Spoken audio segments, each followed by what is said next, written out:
Welcome to the Stairway to Heaven. We're coming to you bringing insights into the ever-changing high-frequency currents now baiting the planet and their effect on us all. The source of vital information for the evolving human being. I'm Gwilda Wiyaka. Vampires walk among us. Myths and legends abound about a vampirous race living amongst us and feeding off humans. Ask any logical person, and they'll tell you vampires are just imaginary, not real. Yet, like many so-called fictitious beings, when looked at allegorically, there is a real-life truth to what they represent. To better understand, let's look at the traits of vampires according to the stories. They're dead. When in front of a mirror, they have no reflection. They hate crucifixes and holy water. Garlic is not their friend. Light burns them to ash. They sleep in coffins during the day, coming out at night. They cast spells, enchanting their prey. They're ugly, half-rotten corpses, but appear beautiful due to the glamour they wear. They hypnotize and control others. They lie. They use sexuality to draw their prey. They're totally self-absorbed and self-serving. They have no honor. They feed off the blood of humans. They kill their prey by draining them dry. They're immortal. Now, how they manage this is a mystery given they're already dead. At first glance, this sounds far-fetched. But as we delve deeper and consider the allegorical implications, it's a very accurate description of a psychopathic narcissist. There are many narcissistic people among us. They're great in blending in and mostly go unnoticed due to their charm and enchanting presentation. But when one knows what to look for, they can be exposed. Here are some dead giveaways, no pun intended. Most narcissists are like hungry ghosts, dead inside. Every bit of life they have is stolen from someone else. You can only see what they present rather than their true reflection. I don't know about the garlic, but as to crucifixes and holy water, there's no room for religion or spirituality in their lives as they worship nothing but themselves and expect everyone else to do the same. If they have a spiritual practice, it's for effect and part of their self-portrait, not true devotion. While they crave being the center of attention, they avoid the light of truth, as it would reveal them, burning their false persona to ash. Thus, the reputation of only coming out at night when things are more easily hidden. They crave attention and power, hypnotizing and controlling others at every opportunity. They have no morals or honor and will lie, telling others anything required to be admired, feared, and in control. They never own their negative behavior. Instead, they make it about others and can be very convincing when doing so. They not only use sexuality to draw their prey, but the narcissist feeds on others being attracted to them and through sexual intercourse. They constantly create drama and trauma to draw attention to themselves, keeping people engaged and feeding off of the distress the drama creates in others.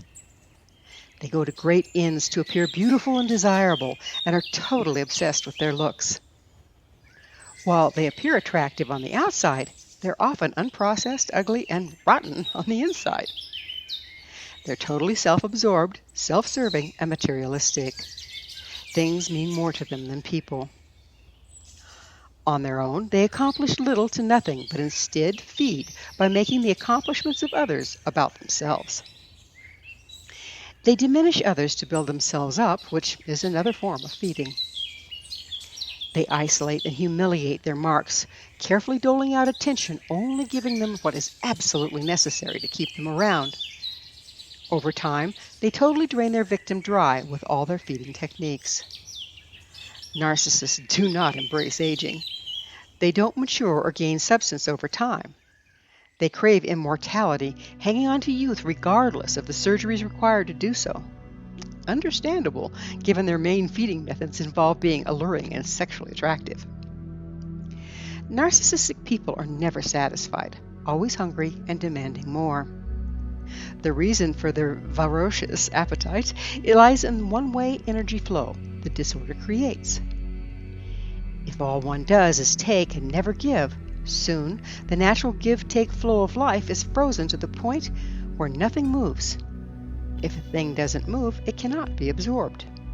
If one does not exhale, it becomes impossible to inhale. If we look to nature, everything thrives on a give and take. Mammals exhale carbon dioxide and inhale oxygen. Trees and other plants exhale the oxygen mammals require to survive and inhale carbon dioxide in a perfect synergistic relationship. This is done without agenda. It's simply the nature of things. Now that we've outlined the real-life vampires of the world, it's very tempting to accuse someone of being a narcissist. After all, it's a common affliction in our culture. But before we point the finger, be warned, none of us is innocent.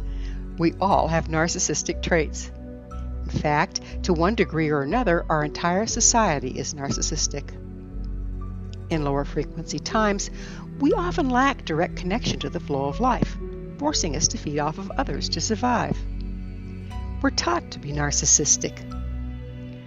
We're socialized to show others what they wish to see, to be accepted and gain regard. Our consumer-based society, in which the one who has the most stuff wins, has taught us to be greedy and self-serving. Advertising trains us to strive after the latest greatest regardless of the best interest of others. The media constantly drums up drama trauma, causing many to become addicted to it and to the emotion it elicits in others. During times of lower frequency and through this conditioning, we've lost our connection to the flow of life and therefore do not understand or trust it. We're convinced resources are finite, that we must grab what we want regardless of who we take it from. Now, as the light increases, this dysfunction is becoming progressively more visible. With the influx of light, we're also granted the opportunity to reconnect to Source, the natural give and take of life and the power to be found therein, rather than taking it from others. To do so, we have our work cut out for us. We must process through the narcissistic tendencies within ourselves. A good starting point is to examine and reevaluate our beliefs and motivations. It's also important to recognize the very system in which we live is one huge narcissistic vampire. For instance, why do huge crowds gather at the doors of Walmart on Black Friday waiting for it to open? Advertising has convinced them they don't have everything they need, that the store has what they must acquire, but in limited supply at a greatly reduced price.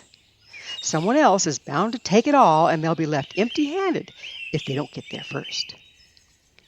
This has resulted in shoppers being knocked over and trampled to death as the mindless mob stampedes through the doors as soon as they open.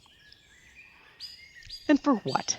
A discounted big screen TV, just like the one they were watching when they became convinced that they needed another to begin with? Just like human narcissists, the system has manipulated its marks into feeding their hard-earned dollars by convincing them of something that is not true. If one takes the time to question the programming from advertising before engaging the Black Friday mania, they might decide they don't want or need anything badly enough to trample others to death to get it. They might recognize their perceived wants, needs, and desires are being programmed and manipulated to control them and choose not to engage. A consumer-based system encourages fear of lack to keep the customers coming back for more. Fear of lack instigates hoarding. Hoarding stops flow, and soon we're starving amidst plenty. A good antidote to this fear is gratitude. If we make a practice of starting each day giving gratitude for what we do have, it'll help negate the messages we're being bombarded with that promote fear of lack. These messages and the resulting fear drive the entire consumer machinery. Phrases like, "for a limited time only," or "one-time offer," or "supplies are limited," drive consumers in droves to grab something they probably don't want or need in fear they'll miss out and someone else will get it all. Soon we're in financial difficulty with maxed out credit cards and burdened by all the stuff we've acquired and are hoarding out of fear.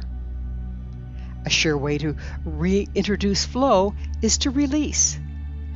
Yet in a society that judges a person's worth by the amount of stuff they acquire, this is a foreign and terrifying concept.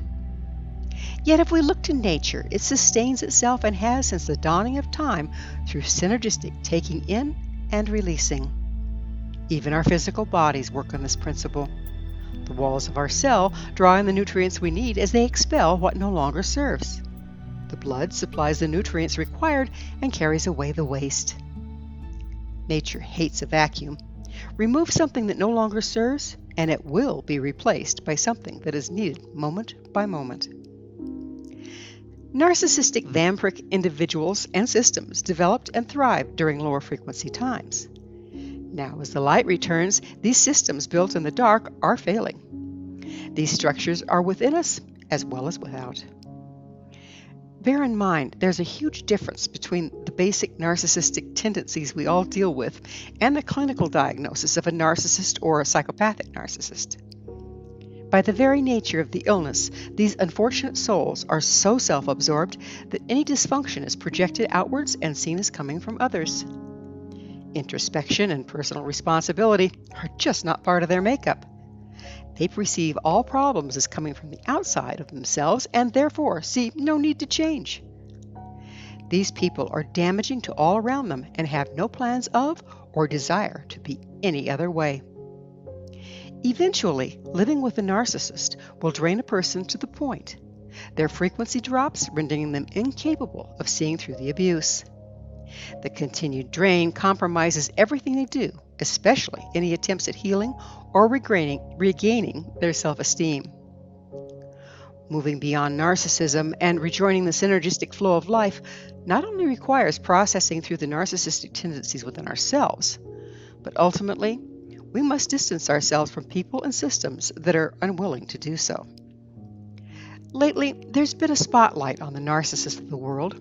It's become somewhat of a buzzword. Unfortunately, this has led to arbitrary labeling and condemnation. Again, before we point the finger, we must remember that it takes two to tango. The narcissist can only control and abuse you if you let them.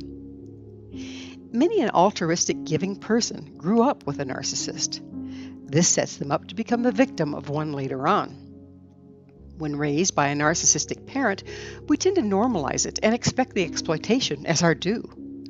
We buy into the narcissist's story that there is something intrinsically wrong with us, and it's all our fault. And if we'd only get it right, things would just be grand. Getting beyond being subject to a narcissistic individual or system involves personal work. It necessitates healing the places within us that leave us vulnerable to them. It might involve facing the pain of having grown up with one, taking good old mom or dad off the pedestal we put them on, and facing the pain they caused us.